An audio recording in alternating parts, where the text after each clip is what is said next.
Վերջապահները Վերջապահները Իսրայելի ժողովրդի մեջ, Իսրայելի ցեղերի մեջ Դանի ցեղն էին համարվում իրենց բանակի վերջապահները, որովհետև երբ որ շարվում էին խորանի առաջ, ամեն մի ցեղը գիտենք, որ Իսրայելի ժողովուրդը 12 ցեղերից էր բաղկացած։ Ամեն մի ցեղը հատուկ որևէ նշանակության համար էին շարվում։ Իրենց դրոշակները ունեն, իրենց նշանները ունեն, եւ գիտեն, որ ցեղը որ կողմն են շարվում խորանի առջև։ Եկեք ընթերցենք Թվոց գրքից երկրորդ գլուխ, պարզապես մեկ համար կարդանք, դուք կարող եք ամբողջ երկրորդ գլուխը կարդալ, որտեղ խոսվում է այս բոլոր կարգադրությունները Իսրայելի որդիներին, թե ինչպես պետք է շարվեն վկայության խորանի առաջ, այսինքն այն խորանի, որ պաշտամունք էր մատուցվում, որտեղ որ Տիրոջ ներկայությունը կար եւ քահանայությունը կար եւ այլն։ Թվոց երկրորդ գլուխ 31-րդ համարից ընթերցենք։ Դանի բանակում հաշվառվածներից բոլորը 157,600 հոգի են։ Սրանք իրենց դրոշներով բոլորի հետևից շարժվեն։ Սրանք են Իսրայելի որդիներից իրենց հայրական տներով հաշվածները։ Ուրեմն տեսնում ենք, որ Դանի սերունդը իրենց դրոշներով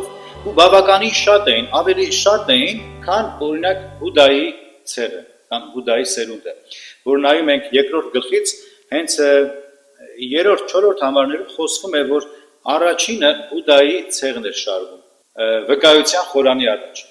խորանի առաջ Հուդայի ցեղն էր, այնուհետև բոլոր սերունդների անունները գալիս է, եւ ամենավերջում Դանի բանակում հաշվառվածների մասին է խոսում, որ նրանք ետնամասում էին կանգնում։ Նրանք համարվում էին, երբ որ շարժվում էր այս 12 ցեղերը, հսկա մի զորք էր, կարդացինք 6,000 քանի 100 հոգի էին, եւ նրանք ամենավերջում են, վերջապահներն են։ Զինվորական կանոնակարգով էր կարծես թե, հա, շարքը գնում էր 12 ցեղերի եւ ամենավերջում Դանի սերունդն էր շարժվում։ Եվ դրոշակակիրներ էին վերջապահները, այսինքն բանակի վերջին շարքում էին եւ ամեն ցեղ, ինչպես նշեցի, իրենց դիրքերը ունեն, ամեն մեկը ինչ որ դերակատարություն ուներ այս շարքերի մեջ, այս դասավորվածության մեջ։ Եվ սա ամենևին էլ չի նշանակում, որ վերջապահ էին, վերջում էին կանգնած, ավելի քիչ կարևոր մարդիկ են, երբեք, որովհետև բոլոր դիրքերում էլ իրենց կարևորությունը ունեն։ Եթե նայենք վտանգների առումներով, երբ որ շարժվում են պատերազմական ժամանակների մեջ կամ արշավների մեջ, բոլոր կողմերից էլ թշնամին կարող էր հարձակվել, թե առջևից, թե միջնամասից, թե հետնամասից եւ թե թիկունքից։ Վերջապահները սիրելիներ, բանակում կարևոր դերակատարություն ունեն։ Նրանք հսկում էին թիկունքը, նրանք օգնում էին հետ մնացածներին, ովքեր ծերացած էին, ովքեր տկարացած էին կամ վիրավոր էին։ Եվ վիրավոր էին թերևս պատերազմի ժամանակ։ Վերջապահները այսպիսի մարդկանց օգնում էին, բարձրացնում են եւ առաջ էին տանում։ Վիրավորներին եւ հոգնածներին խնամելու համար։ Պատերազմից մնացած նույնիսկ դաշտերում ընկած այդ զենքերը, նիզակները, սուրերը եւ այլն, այդ ամենը վերցնում էին եւ առաջ էին տանում։ Եվ Իսրայելը երբ անցավ Կարմիր ծովով, այնտեղ էին նաեւ Դանի ցեղը եւ այնտեղ էր Տիրոջ ներկայությունը կրակե եւ ամպի սյունով, նրանք էլ անցան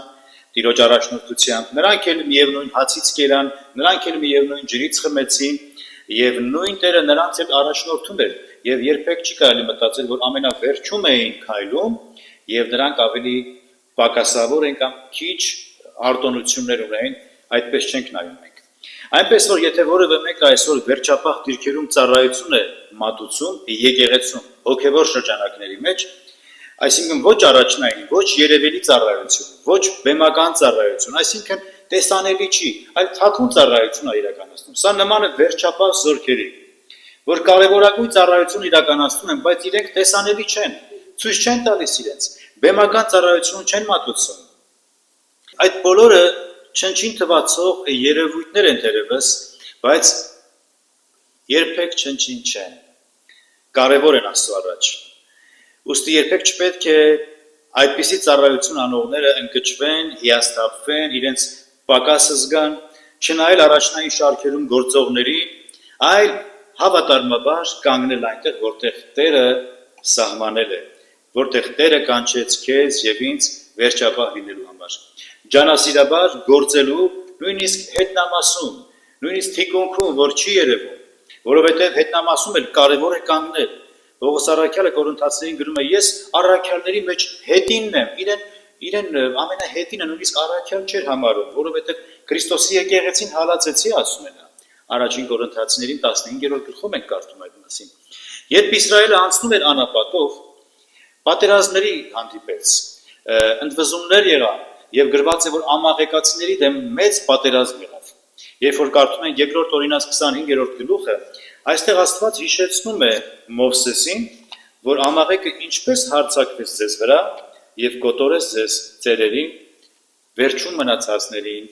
եւ բոլոր տկարներին, ովքեր վերջում էին քայլում։ Երկրորդ Օրինաց 25-րդ գլուխ 18 համարում այսպես ենք տեսնում։ 17-ից կարդանք։ Երկրորդ Օրինաց 25, 17, 18 համարներ։ Հիշիր, թե ինչ արեց քեզ ամաղեկը ճանապարհին, երբ դու Եգիպտոսից դուրս էիր եկել, երբ քեզ ճանապարհին դիմավորեց եւ քո վերջին շարքերի վրա հարձակվեց, եւ ետ ընկած բոլոր տկարներին կոտորեց, եւ դու հոգնած ու վաստակած էր եւ Աստծուց չվախեցավ։ Ոստի երբ Տեր Աստվածը քո շրջակայքի բոլոր թշնամիներից քեզ հանգստություն տա այն երկրում, որ քո Տեր Աստվածը քեզ կտա, որպես ժառանգություն, որ դրան տիրես, այն ժամանակ կջնջես ամաղեկի հիշատակը երկնքի տակից չմոռանաս։ Ուրիշ տեղ էլ ասում է Հեսուին փոխանցիր կամ Հեսուի ականջն էլ գցիր այս հիշողությունը, այս կարևոր բանը, որ թե ամաղեկը ինչ արեց քեզի, ինչ արեց, վերջնամ ասում, ովքեր որ ետ էին մնացել, նրանց վրա հարձակվեցին եւ կոտորեցին ամաղեկացիները։ Եվ ուրեմն որքան կարևոր է վերջնապահների ծառայությունը, որպեսզի հսկեն վերջում եղողների համար, ովքեր որ տկար են, հոգնած են, վաստակած են, ինչպես ընթերցեցին, կամ ծեր են, անկարող են երկար ճանապարհ քայլել, վերջապահները օգնում են վերջում եղողներին, որպեսզի Աստծո խոսքով եւ աղոթքով զինված լինեն վերջապահ ծառայողները։ Այսինքն նրանք, ովքեր տեսանելի կամ երևելի ծառայություն չեն մատուցում, որպեսզի օգնեն վերջում եղողներին, որոնք գուցե հոգնած են այս կյանքի ճանապարհորդության մեջ, ովքեր թերևս հիվանդ են կամ ծեր են կամ որբևայրի են եւ դժվարություններ ունեն եւ այստեղ վերջապահներն են անցնում գործի։ Նրանք կարևոր են, որպեսզի յետին մնացած հավատացյալներին, ովքեր որ տկարություններ ունեն, առաջ մղեն, մխիթարեն, նրանց պաշտպանելու համար, եւ սա կարևոր վեհանձն ծառայություն է։ Ինչպես նայում ենք Կտակարանյան Դանի սերունդի դասավորվածությունը եւ նրանց ծառայության տեսակը, կարևորությունը, այնպես էլ եկեղեցական կյանքում սիրելիներ վերջապահներ կան։ Այսինքն այնպիսի ծառայություններ, այնպիսի եղբայրներ, քույրեր, որ տեսանելի, երևելի ծառայություն չեն անում։ Ամեն մարդ չի կարող կատարել այն ծառայությունը, որ կատարում են վերջապահները։ Այո, թերևս չերևացող աշխատանք են տանում, բայց Աստծո աչքից ոչինչ չի գրեփում։ Այսօր մարդիկ սովոր են տեսանելի ծառայություն ցույց տան, մարդկանց ցույց տալու համար, որը արդեն իհարկե գիտենք, որ հոգևոր դրդապատճառից չի ելնում սա, որովհետև ովքեր որ մարդկանց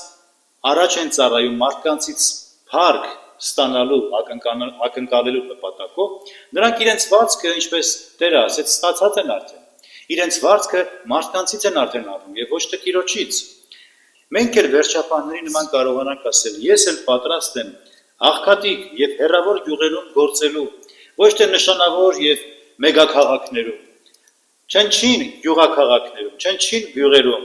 աննշան մարդկանց մեջ, աննշան ընտանիքների մեջ գործելու, այցելելու աննշան բնակավայրեր եւ աղքատ ընտանիքների, օգնելու չքավորներին, օգնելու մարդկանց Աստծո խոսքով, զորավույթ լինելու նրանց եւ աղոթելու նրանց համար, քաջալերելու տկարացածներին, հիվանդներին, ընկճվածներին, որպեսզի տկարացած ձեռքերը վեր բարձրացնեն։ Այս ծառայությունը կարևոր է, եւ սրանք վերջապահներ են կոչվում։ Չերևացող ծառայություններ,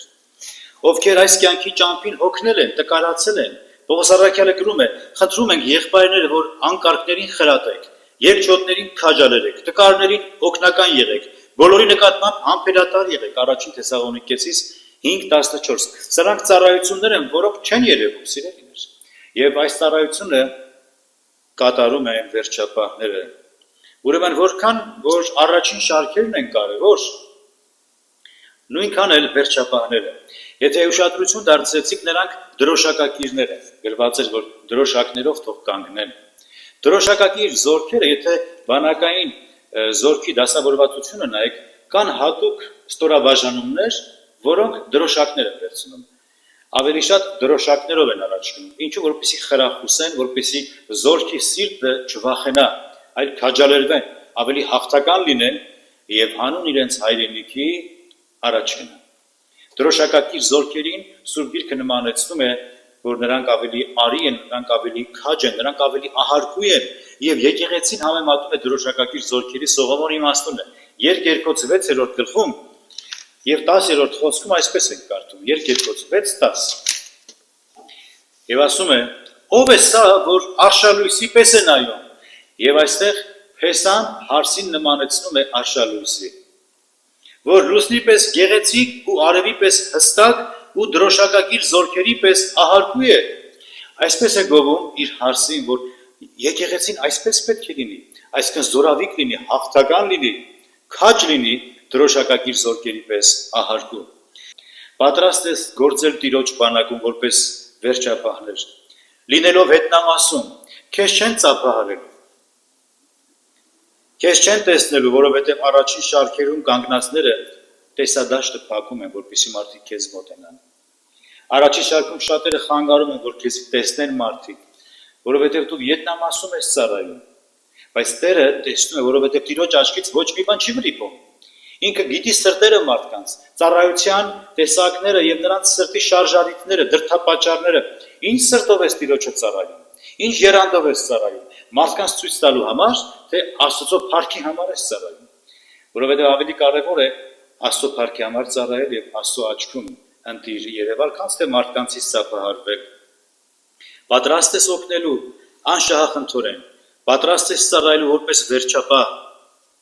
Սա է հոգևոր կյանքը, սա է Քրիստոսին ծառայելու կարգը եւ ընդունելի կարգը, որովհետեւ բոլորը նույն գործը չեն անում, բայց նպաստում են Աստծո թագավորության մեծացմանը, թագավորության ընդլայնմանը, բայց Տիրոջ փառքի համար են կատարում եւ ոչ թե մարդկանց։ Բոլոր ծառայությունները կարևոր են,